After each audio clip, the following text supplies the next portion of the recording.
I finished my BTech in Design and Surveyor Mechanical Engineering. I got passed out in 2021.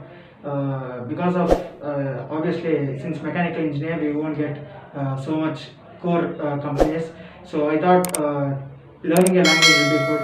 So I just searched in Google is there any good training centers. That is when I saw SDLC Training.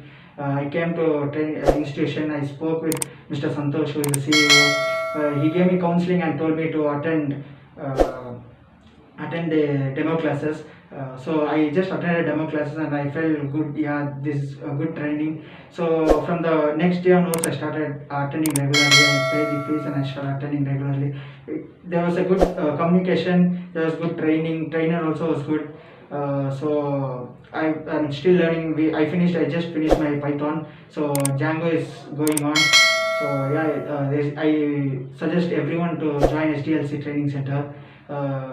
Everyone will get 100% job guarantees also. And thank you.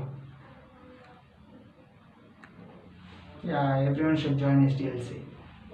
Fine.